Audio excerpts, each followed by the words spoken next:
ওই কম্বল, খুব ঘুম পাচ্ছে আমার।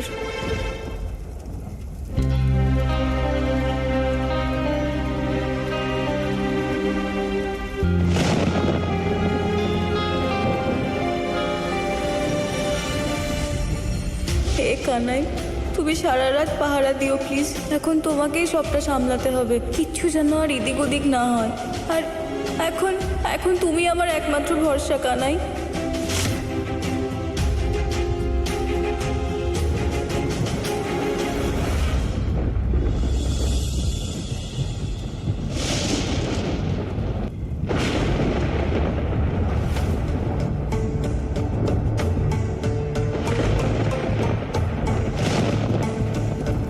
আমার তো ভয় লাগছে আর ঠান্ডাও। মনে হচ্ছে শোভনবাবু ঘুমিয়ে পড়েছেন, আমি ওখানে শুয়ে পড়ি।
কি হলো? রাতে তো আমার থেকে 100 হাত দূরে শুয়েছিলে, সকালে তো কাছে এলে কি করে? জানি না, হয়তো ঘুমের মধ্যে গড়িয়ে গড়িয়ে চলে এসেছি। গড়াতে গড়াতে? হ্যাঁ, সিঁড়ি দিয়ে?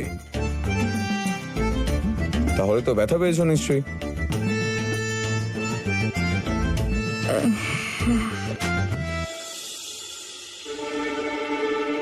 লজ্জা পেও না, বলে দাও।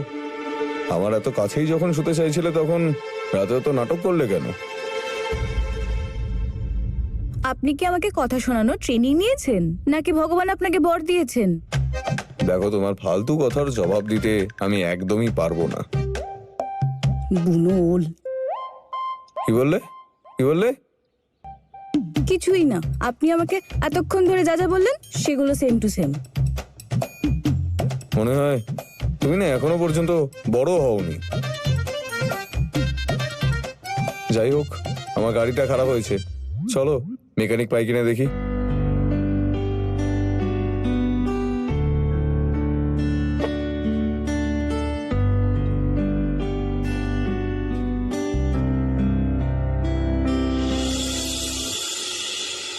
মা ঠাকুরুন, আপনার সারা মাসের ওষুধ আপনার সুটকেসে রেখে দিয়েছি, সময় মতো খেয়ে নেবেন। আর তাছাড়াও আমি আপনাকে ফোন করে মনে করিয়ে দেব। আরে তার কোনো দরকারই পড়বে না দিদি। মা ঠাকুরুন, আমি না আপনার ফোনে অ্যালার্ম লাগিয়ে দিয়েছি। যখনই ওষুধ খাওয়ার সময় হয়ে যাবে অ্যালার্ম জোরে জোরে বাজতে থাকবে আর আপনাকে মনে করিয়ে দেবে। আর হ্যাঁ, মনে করে ওষুধগুলো খাবেন কিন্তু, নয়তো ওখানে কিছু হলে আমরা তো এখানে চিন্তায় মরে যাব। তুমি চিন্তা করো না সরোজ বৌমা, আমি নিজের খেয়াল রাখবো। প্রণাম নেবেন মা ঠাকুরুন। সুখী হও, সৌভাগ্যবতী হও। সরস্বতী বৌমা, নিজের খেয়াল রেখো। দীপিকা বৌমা, পরিবারের খেয়াল রেখো, আর তার সাথে সরস্বতী বৌমারও খেয়াল রেখো। হ্যাঁ মা ঠাকুরুন।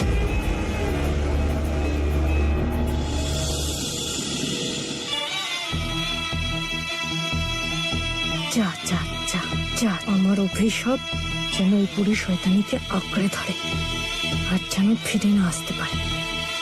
হরিদ্বারে গঙ্গার সাথে উনি যেন এমন ভাবে বয়ে চলে যায় আর এমন জায়গায় ওঠে সেখান থেকে ফিরে আসতে 3 জনম লেগে যাবে। আর এদিকে আমি আপনার ভালোবাসার পরিবারের এমন অবস্থা করব যেটা আপনি স্বপ্নেও ভাবতে পারবেন না। সবার আগে খুঁজবো ওই ডিভোর্সের পেপারগুলো যেটা আপনি আমার জন্য বানিয়েছেন। সেখানে আমার জায়গায় আপনার প্রিয় সরস্বতীকে দিয়ে সই করাবো। ও যাবে বাইরে আর আমি থাকবো এখানে আপনার এই ভালোবাসার রাজ্যে রাজত্ব করার জন্য।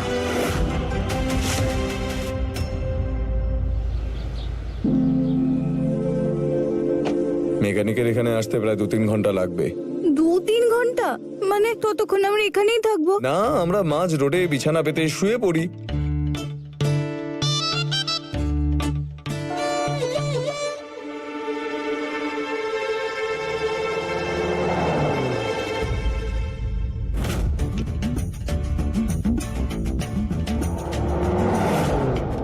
আপনি এভাবে আঙুল দেখাচ্ছেন কেন? এনারা আপনার কিছু করেছে? আমিও তোমার কোনো পাকা ধানে মই দিইনি, কিন্তু তুমিও তো আমায় জ্বালাচ্ছ বলো। আমি আমি কখন বিরক্ত করলাম? যখন থেকে বাড়ি থেকে বেরিয়েছো তখন থেকে তো করেই চলেছো। প্রথমে অ্যাক্সিডেন্ট হতে হতে বাঁচলাম, তারপর বৃষ্টি, তারপর ঝুপড়ি। হ্যাঁ, আপনি এবার একটা কাজ করুন। আপনি এটাও বলে দিন যে আমার পিসির ছেলে আকাশে বসে আছে, যে কিনা কল খুলে দিয়েছে আর আমরা ভিজে গেছি। তোমার কি কথার কোনো আদৌ মানে হয় নাকি বলার হয় তাই বলে দাও?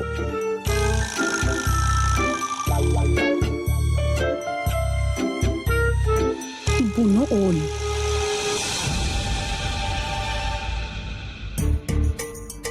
এটার মানেটা আমি খুব ভালো করে জানি। তোমার কথার মানে হলো যে আমিও তোমার মতো একটা পাগল। আরে না না, আপনাকে এমনটা কি করে বলতে পারি? আর আপনি এরকম বলবেন না, না নিজের ব্যাপারে না আমার ব্যাপারে। দেখো তুমি,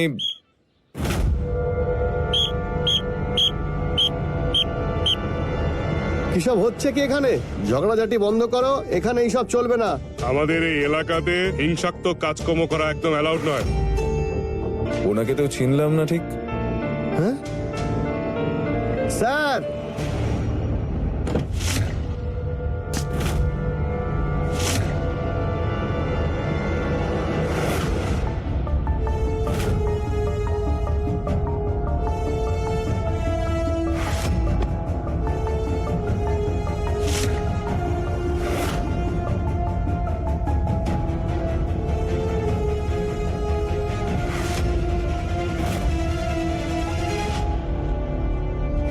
আমার নাম হলো বিজেন্দ্র শর্মা। নারীকে রক্ষা করাই হলো আমার ধর্ম, আর বদমাইশদের ধোলাই করা হলো আমার আরেক কর্ম। কি বোন, কি হয়েছে? কি উনি কি আপনাকে ডিস্টার্ব করছে? হ্যাঁ ভীষণ। আর কখন থেকে বলছি, উনি শুনছেনই না। এই থানায় চল। কেন? কেন? কারণ এই অবলা বোনটাকে তুই করছিলি ডিস্টার্ব, আর এই অপরাধে তোকে নিয়ে যাচ্ছি আমি থানায়। এবার আমি তোকে বিরক্ত করব। কিন্তু আমি তো ওকে বিরক্ত করিনি। মিথ্যে! এক্ষুনি তো বোন বললো বোনকে তুই বিরক্ত করছিলি। আরে করছিলাম মানে ঠিক ওরকম ভাবে নয়, বরঞ্চ বিরক্ত তো ও আমায় করছিল। বাজে কথা বন্ধ কর। আমি তো একবারও দেখলাম না বোন তোকে থেকে সিটি বাজিয়েছে। দেখুন, আপনার কোথাও ভুল হচ্ছে। তাহলে তুই আমায় বুঝিয়ে দে ভাই। মেয়েটাকে একা থেকে বিরক্ত করছিস, আর তার উপরে আরে একা নয়, ও আমার সঙ্গেই ছিল। এবার তো আমি ওর সঙ্গে থাকতে দেব না। তোমার সঙ্গে ওর কিসের সম্পর্ক গো? ব্যাস ব্যাস ব্যাস, ও আমার স্ত্রী।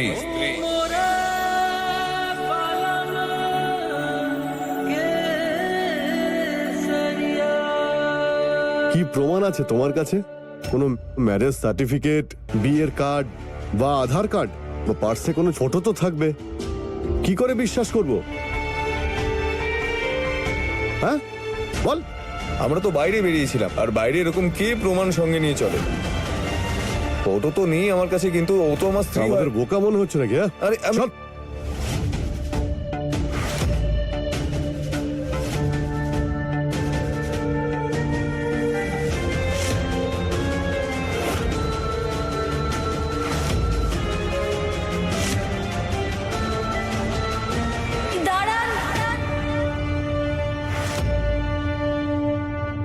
এনাকে।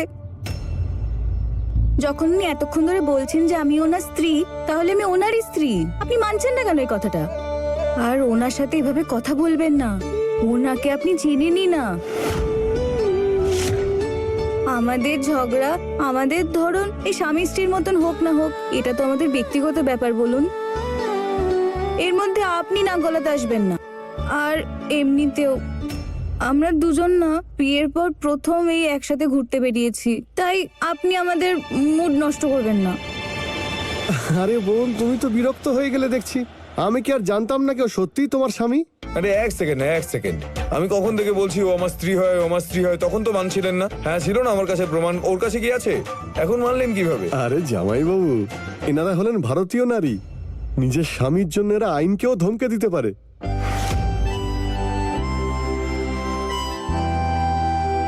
আচ্ছা ঠিক আছে বোন, তুমি যেখানেই যাবে ভালোভাবে যেও, ঠিক আছে? অসংখ্য ধন্যবাদ আপনাদের, কিন্তু যাব কিভাবে? আসলে আপনি আমাদের একটা ছোট্ট সাহায্য করবেন? আমাদের না গাড়িটা খারাপ হয়ে গেছে, আর জানি না কেন উনি সবাইকে এরকম করে আঙুল দেখিয়ে তাড়িয়ে দিচ্ছেন। আপনি আমাদের হোটেল অবধি পৌঁছে দেবেন? আরে হ্যাঁ বোন, এসো বসো গাড়িতে।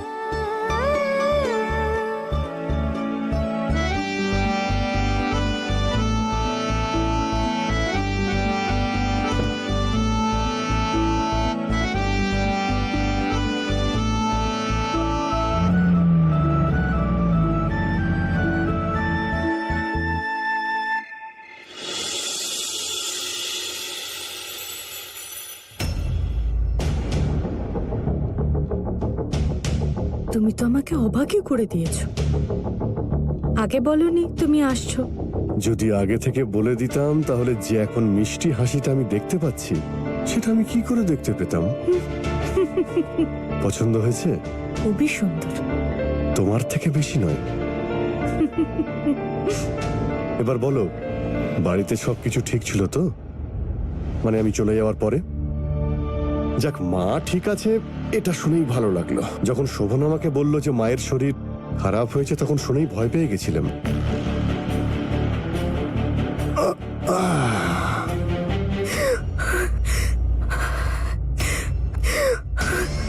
আরে সরোজ, কি হয়েছে? তুমি কাঁদছো কেন?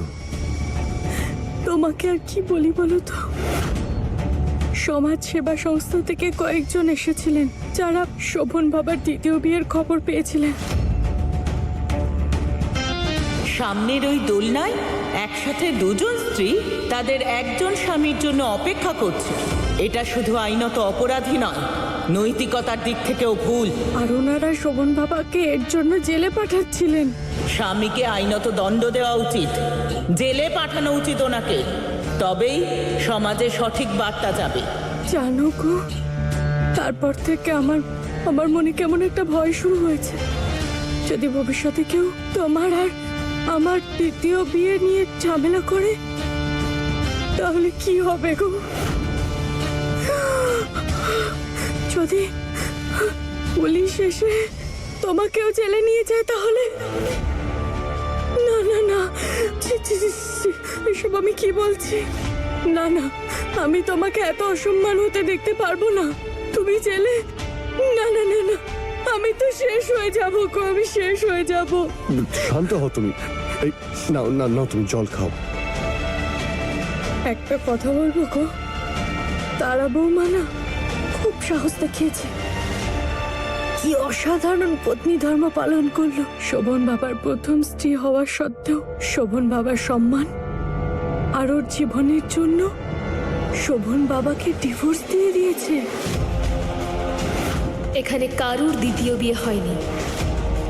শোভন ফুলকে বিয়ে করার 1 সপ্তাহ আগেই আমাকে ডিভোর্স দিয়ে দিয়েছিল।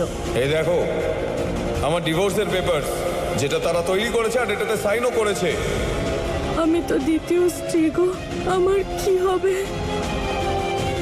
আমার কি হবে গো? আমি কি করব গো? আমি কি করব?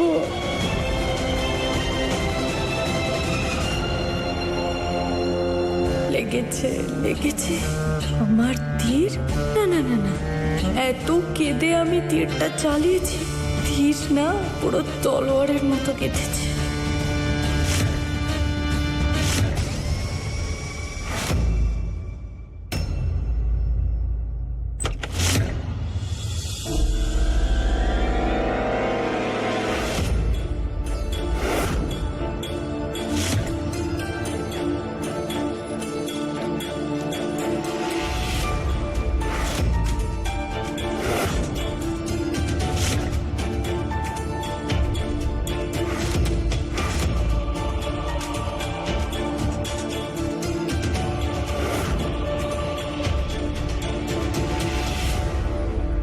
হ্যালো, হোটেলের পক্ষ থেকে আপনাদের শুভ আমন্ত্রণ।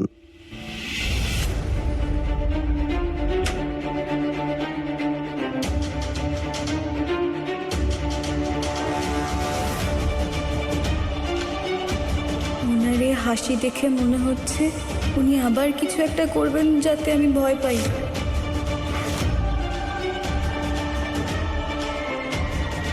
না, এই ঘরে আমি একা ওনার সাথে থাকতে পারবো না। যেভাবে হোক বাইরে যেতে হবে আমাকে। কি হলো, কোনো সমস্যা হচ্ছে নাকি?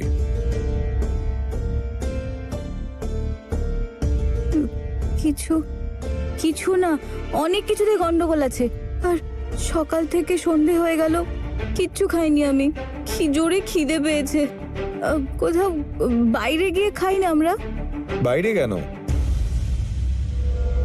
এই রুমেই আনিয়ে নিচ্ছি।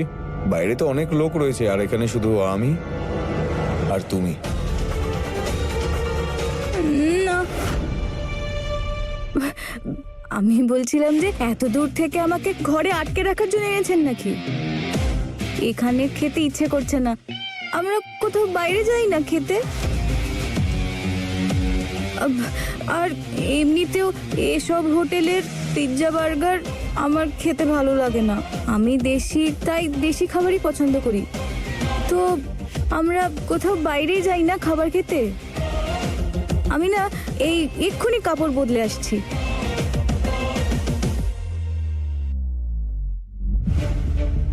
দিয়ে নাও, যত এক্সকিউজ দিতে চাও দিয়ে নাও, কিন্তু ডিনারের পরে কি করবে?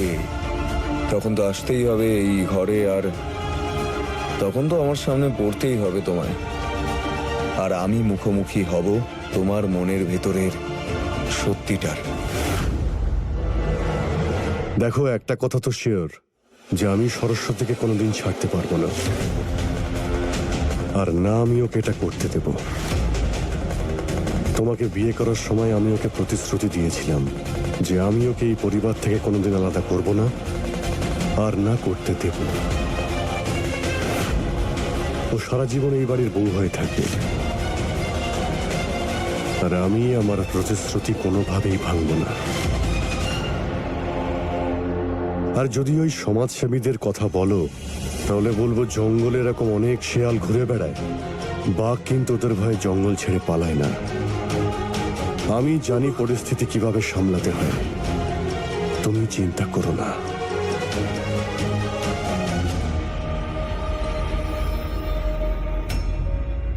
আমার এই নাটকে ওনার উপর কোনো প্রভাব পড়েনি দেখছি।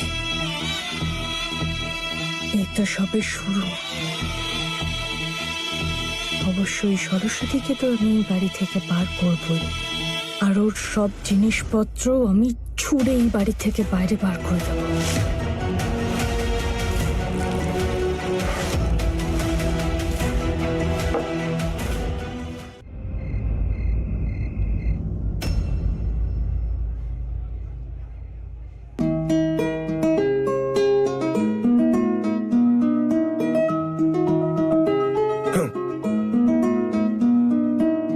আপনার ঝাল লাগছে?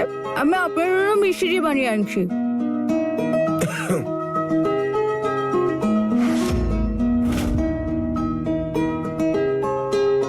এই নিন।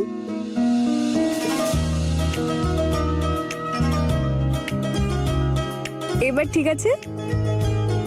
Thank you. ওনার জন্য মিষ্টি দিয়ে বানিয়ে দেবেন, আর আমার জন্য ঝাল দিয়ে।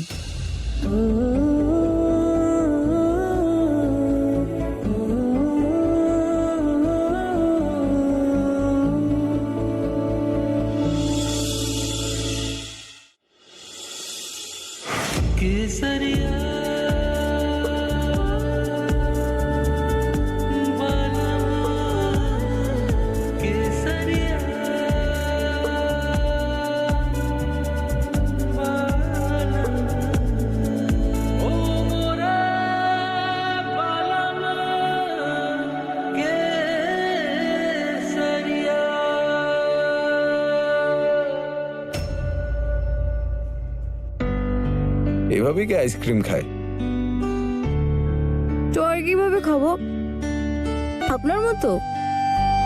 না না, আইসক্রিম হচ্ছে জীবনের মতো। এটা গলে যাওয়ার আগে এর পুরো স্বাদটা উপভোগ করতে হয়। আইসক্রিম আর জীবন মানে, তোমার মনে হয় লাইফ এতটা ইজি, এতটা সিম্পল? জীবন তো সরলই হয়, আমরাই ওটাকে জিলিপির প্যাচের মতন বানিয়ে ফেলি। কি ভালো হতো না যদি আমরা জীবনে একদম সরলভাবে থাকতে পারতাম, কোনো ছলনা না, কোনো মিথ্যে না, একদম বিশুদ্ধ জলের মতো। তখন জীবনের মজাটা একদম অন্যরকম হতো, ঠিক এই আইসক্রিমের মতো।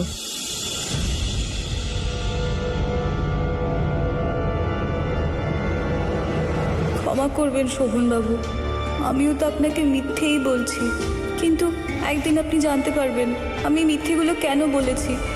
যা করেছি সেটা আমি আপনার এবং তারা দিদির জন্যই করেছি, এখানে আমার কোনো স্বার্থ নেই।